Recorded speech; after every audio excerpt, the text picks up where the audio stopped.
Hello and welcome everyone. If you're learning SwiftUI and still confused about state object, and observed object, don't worry, you are not alone. In this video, I'll explain what they are, why they exist, and when to use each one with simple code examples.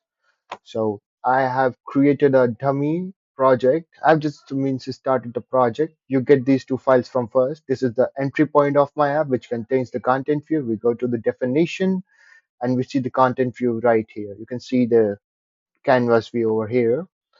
Okay. Now, why these core concepts exist? Like SwiftUI is state driven. That means the UI is not updated manually. Instead, when state changes, the UI re-renders automatically. But the big question is, where should the state live? That's exactly why SwiftUI gives us state object, and observed object. Let's start with state. State is used for simple local UI state that belongs to a single view. The key idea is state is owned by the view itself. So I'll just create my code below that. We'll create a view, counter view. Okay, where body, some view. Okay, view is ready. Now we will start filling the data. So first of all, we will take a state variable, state. Mm, sorry for that. Uh, count equal to 0. Okay, now let's create a V stack. Mm,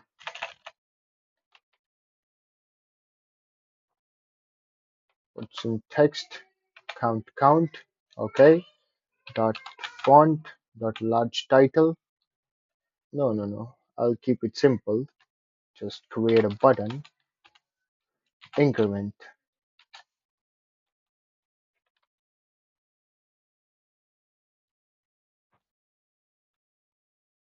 count plus equal to 1. Okay, here count is a value type. SwiftUI stores it outside the view struct, so it doesn't reset on every redraw. So we do not use state for shared data, for business logic, for data used across multiple views. So let's see it in running state. I'll end the content view preview and write the counter view, or now we can see as we click on increment plus one, because the action is defined to make the count plus one, whatever the initial count is. It stores the old count and increments one. Okay, now the problems with the state, as I told you, we do not use it for the shared data, for business logic, or for data used across multiple views. So now here's the problem. Suppose your data becomes more complex. Maybe it comes from an API or database. Putting that logic inside a view using at the rate state is a bad architecture choice. That is where the view models come in. So what is an observed object? SwiftUI provides a protocol called ObservedObject. This allows a class to publish changes so that views can automatically update. We will be creating a view model right away. Counter view model. Okay, observed object, and we'll take a published variable count. See, the published is it tells SwiftUI when something changes. Uh, what's the error? Oh, I need to import combine to use that. Import combine. Okay, the errors might be vanished. Yes. Okay,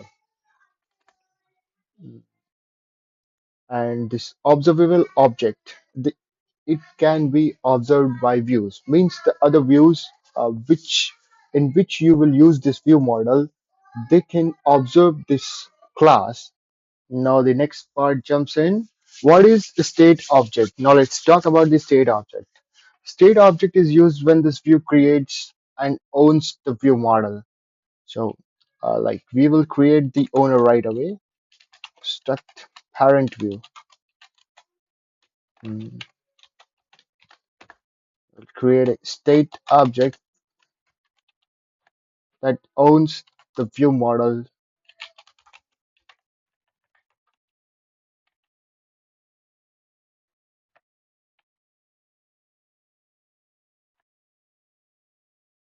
Okay.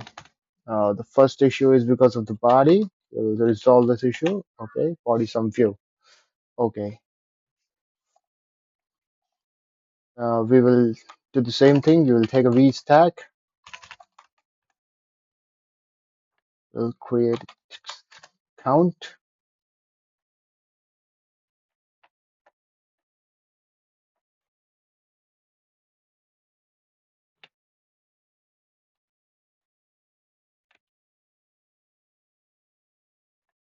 vm.count. The data hold by this dot font the large title. Take a button,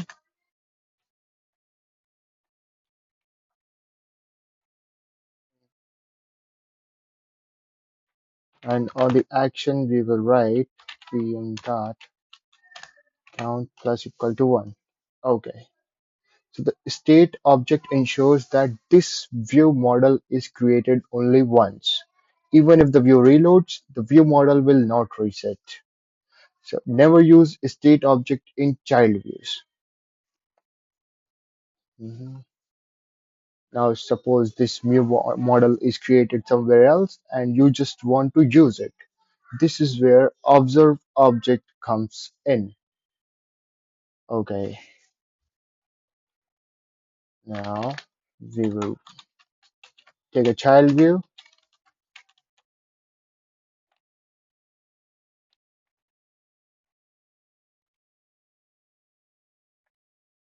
observe object,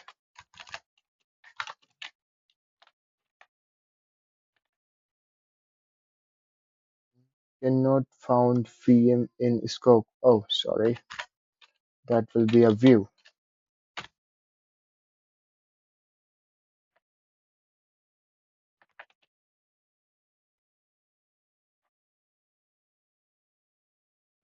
This time we will take a button and we'll just increment it.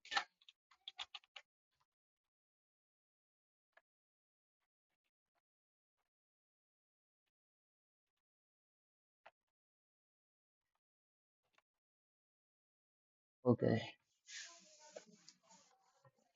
Observed object does not create the object, it only observes it. Lifecycle is managed by the parent. So let's give it a try. We will just count a view of it. We'll go to the parent view.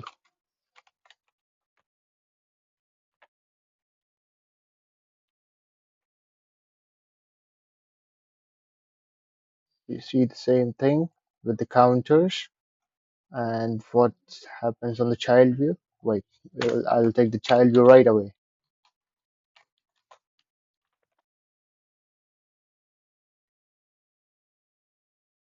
Okay, the VM is missing the parameter call. VM. Okay, we have passed the count of view model. Now we'll go to a parent. I think we don't need this, which I'll see at the end. Count of view model.